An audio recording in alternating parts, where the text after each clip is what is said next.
Okay, so I've been paying attention to some of the posts, well, all of the posts that have recently gone up the last few days on the FMK YouTube channel as well as on the blog, and I've had a lot of thoughts regarding those posts, and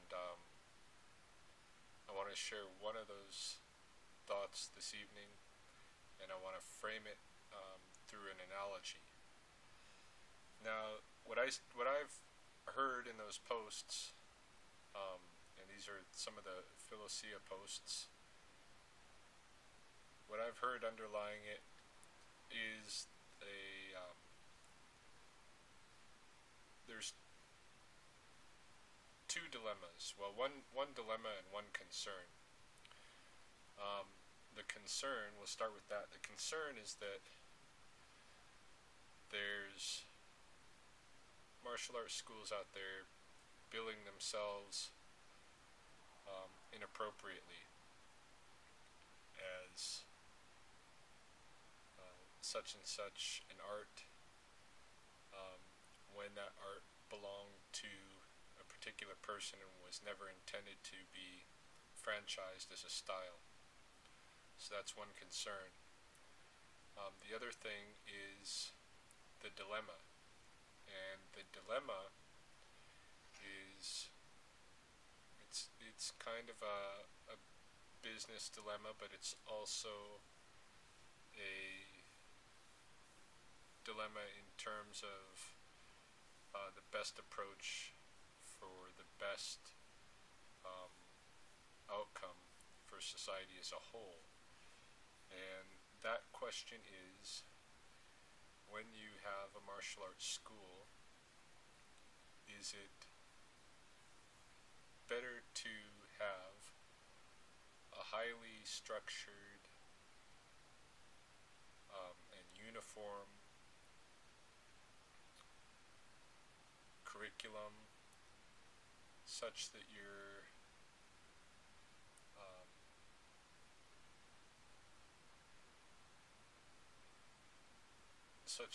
showing that uniformity, so everybody recognizes, oh, that's that's such and such martial art, in the hopes of being able to spread more widely the teachings of that martial art, right? That sometimes that structure and uniformity, especially if you're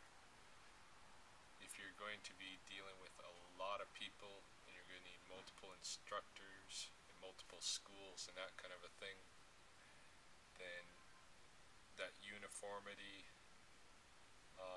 and that highly structured approach might, I say might, be necessary. There's that approach versus the other extreme of helping students learn to express themselves creatively, completely, and having very little imposed structure, that kind of a thing, which is something that I never have really run into very much in the martial arts myself, and it's part of what attracts me to the ZMA FMK is the idea of experimenting with just how much creativity can work in a martial arts school. That, and I myself, I really agree with a lot of the messages, the underlying understanding that Sifu Freddy is propagating. But anyway, I want to explore that a little bit, just briefly, through an analogy. And what I want to do is I want to compare it concern and dilemma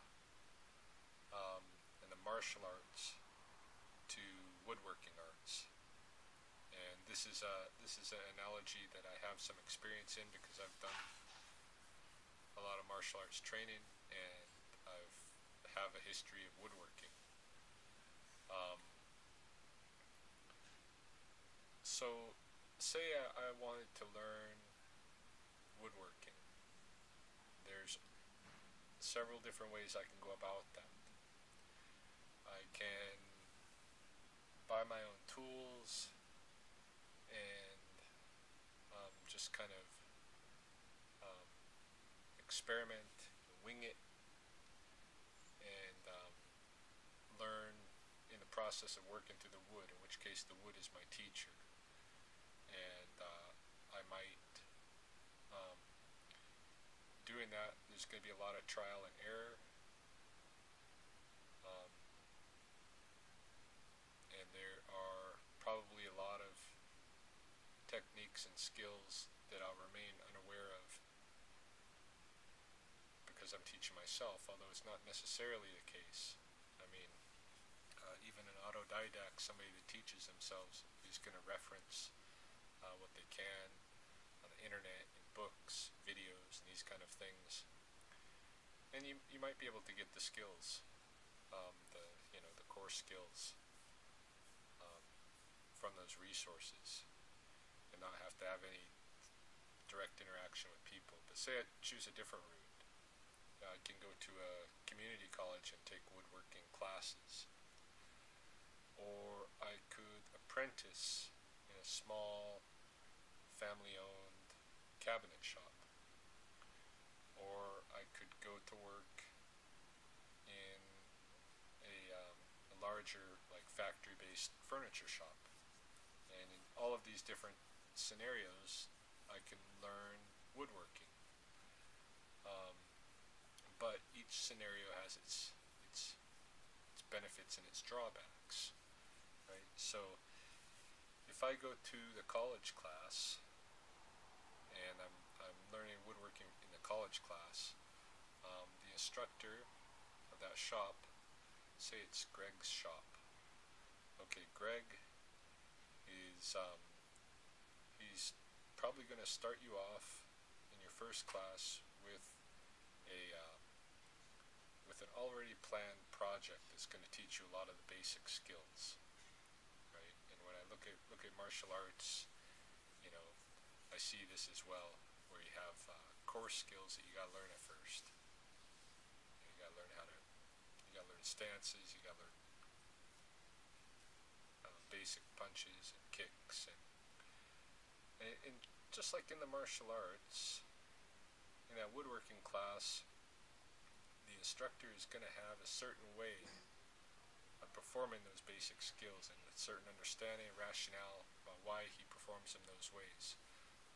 His history of experience with woodworking may tell him that he gets the most success doing something this way, or that if he does something in just this way using this protocol, there's less danger of cutting yourself, getting hurt, these kind of things. So there's going to be some structure and some rules in the shop, and you're going to be expected to learn things the instructor's way,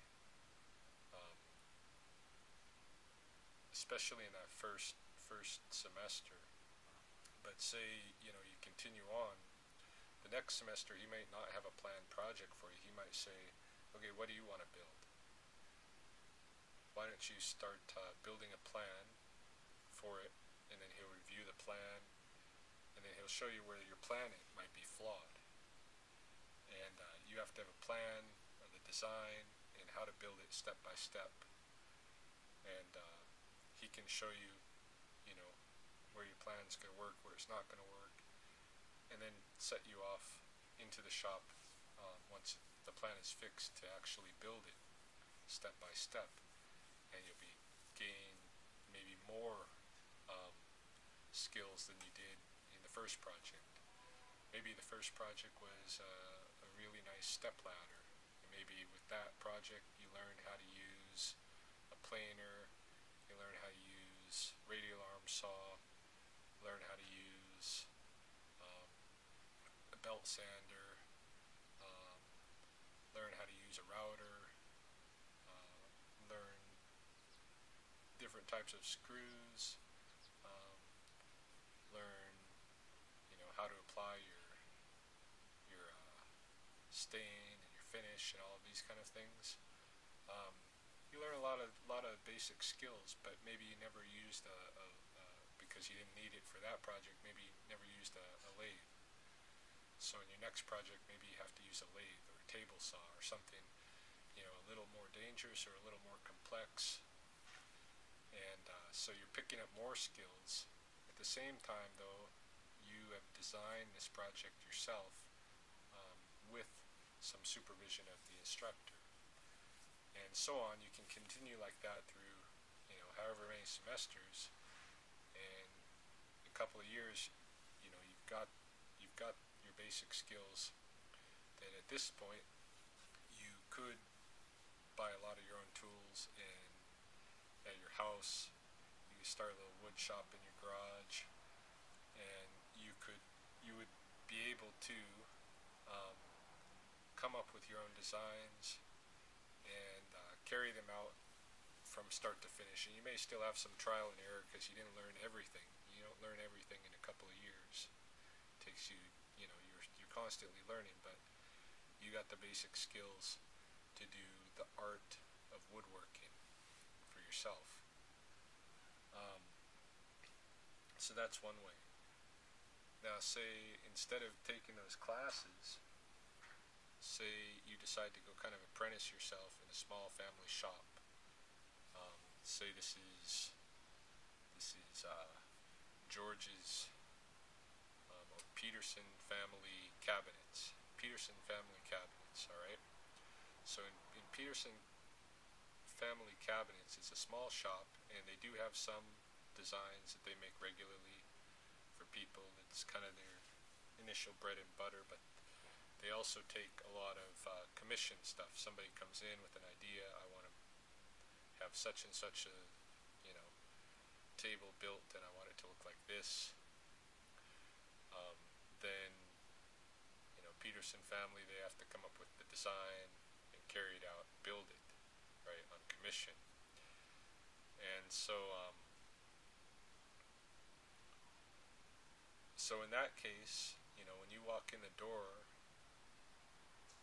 you might only be, again, you're going to be taught some really basic skills, and those are the things you're going to be in charge of doing for a while, is using some really basic tools, things where you're not going to probably mess up the product too badly if you screw up with what you're doing, because it's a small shop and they're going to be worried about you can't take a lot of loss.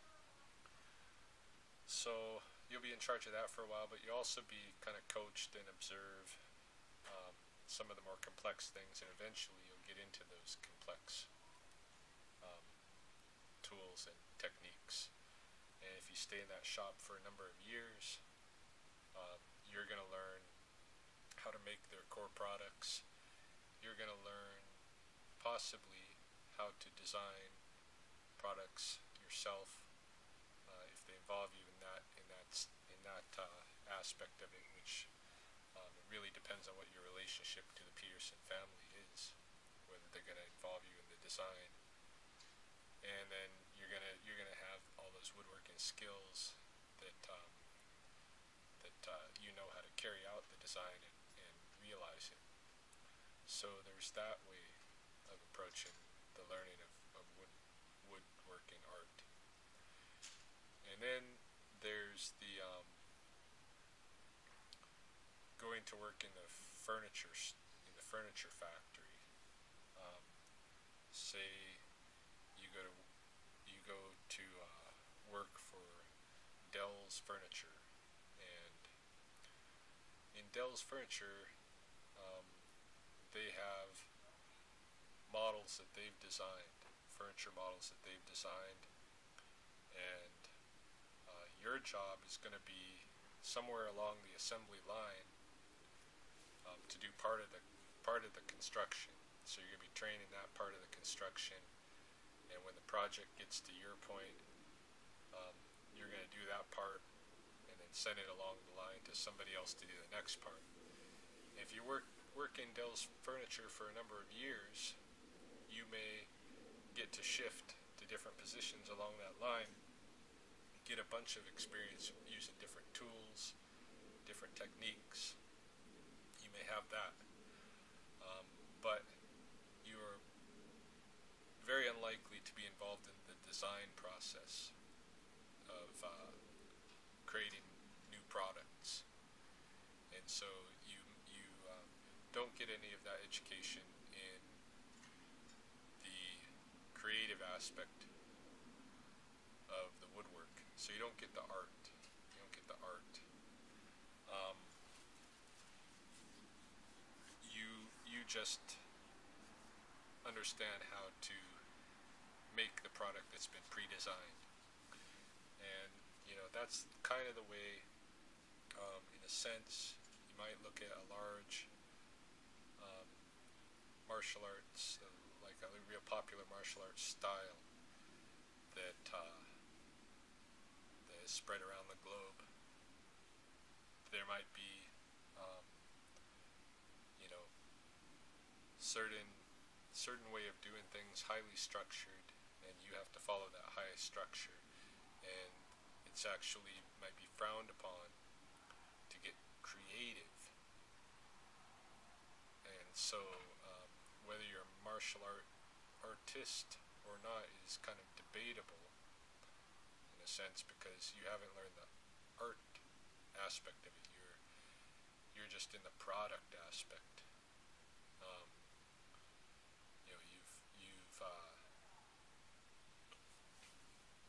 You've learned how to execute, how to perform that product, that style. But whether you can go home and create something for yourself is a totally different story. So, for me, what I see is that throughout most of the martial arts I've ever encountered, martial arts schools I've ever encountered, the creative aspect is pretty limited. You are expected to conform to the structure, and this is why I said what kind of attracts me to the ZMA FMK experiment is, can you create a family of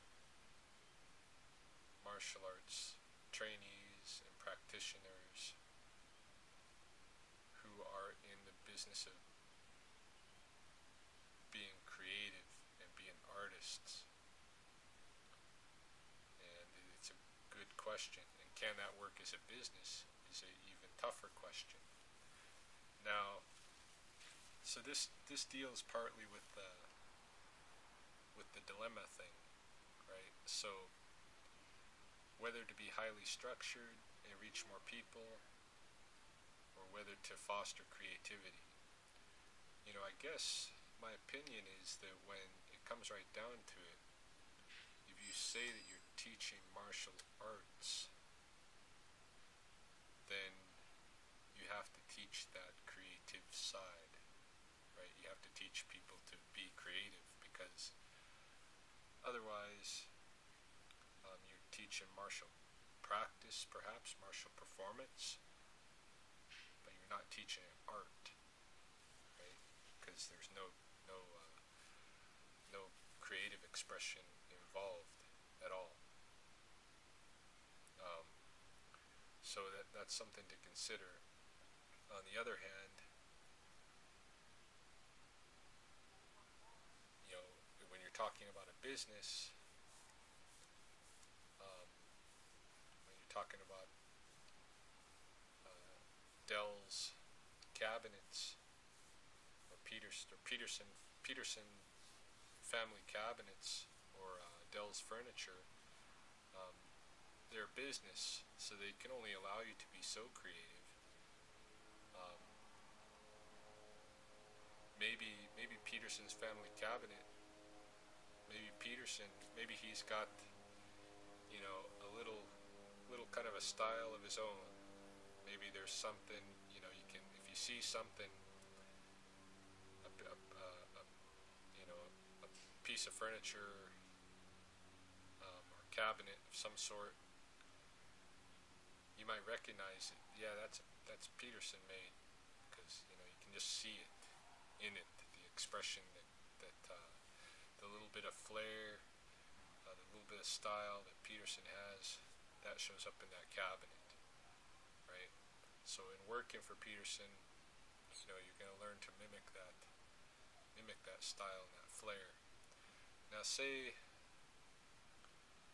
um, down the road, you don't want to work for anybody, and you're done taking your classes or whatever, and you're going to do your own thing, right? So if you walk away from your community college, and you walk away from Greg's shop or whatever, you've got your skills, you've learned to create, and you buy some tools and you start creating stuff at home in your garage or whatever. Um, you're a woodworking artist. However, if you're not creating, if you're just taking the plans that you had in those classes, so you take that step ladder plan that he first showed you how to make to get your basic skills, and you're reproducing that step ladder over and over and over and over again. You're just building that step ladder or whatever else you built in that class, and you're not trying to build anything new projects, then that's not artistry, that's just reproduction, right? Now say, the Peterson family cabinets, so you go away from there, and you've learned his little flair, right? Learned his little flair in this, so you start taking some jobs. Some people come to you and say, can you build this for me? So yeah, I'll build that for you. And so you build it, and you put that little Peterson flair in there, and then you have the audacity even to call it a Peterson family cabinet. Well, that's totally unethical, right? Because you made it, and you're not a franchise of Peterson. He never gave you that, right? He never gave you that. So to do that is unethical, even though you may have got all those skills. You're training everything directly from him. Unless you've set yourself up as a franchise for Peterson, which is fine. If you do that, then you can call it a Peterson family cabinet. And Peterson family's business is growing, and there's probably going to be some structure, and there's something that that little thing that makes Peterson cabinets unique. You're going to have to keep that. You're not going to be able to get rid of that and exchange it for something that's your own total uniqueness. So you can set up a franchise, but if you don't and you bill it as Peterson family cabinets, then it's completely unethical. It's not a Peterson family cabinet. It's just something you built, and it's your own thing. Same thing with Dell's Furniture. Say you've worked at Dell's Furniture long enough that you've got all the plans, right, for all those models that they regularly produce, and then you go out there and start making those models and billing it as Dell's Furniture with those models. Number one, you're not being an artist, and number two, it's unethical. You're gonna get sued because it's not Dell's Furniture. At the same token, maybe Dell's Furniture wants to expand and make another factory. At that, in that situation, you can take all those plans over to that other factory and produce those same um, pieces of furniture using those same plans and such, and that's fine. You're working with your work. You're still, you're basically working for Dell, and you're building a product. But you're not an artist, right? So these are the kind of things. These are the kind of things to consider. Um, Me at this point, like in terms of martial arts, I still am amazed at how little control I can have over my body, where something new that should be able to perform something new fairly effortlessly, I think, um, struggle to learn it. And so, I have not been at that um, point where I've thought, oh, it's time to create my, to do the creative stuff and be my own martial artist, rather than a practitioner of a certain style.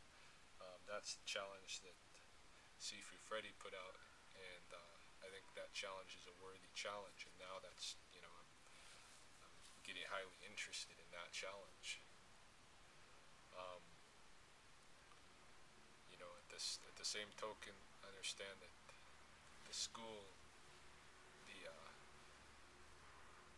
the FMK ZMA school, is a young small school, and hoping to be successful. And how do you best make that happen? Do you do it through uniformity? Do you do it through structure? Um, do you do it through franchising and expanding so you can put the idea out wider? Um, that's been done. And in business-wise, if the concern is strictly business, then that's the way to make a successful business. But it doesn't usually, that approach in other domains does not teach creativity, does not produce artists. So I think the challenge is, can you have a successful business and produce artists at the same time? And that's the big experiment that's very interesting, that we need to find out where this goes. So, with that said, those are just some of my ideas. I have several other ideas, but I wanted to put that analogy out there for consideration.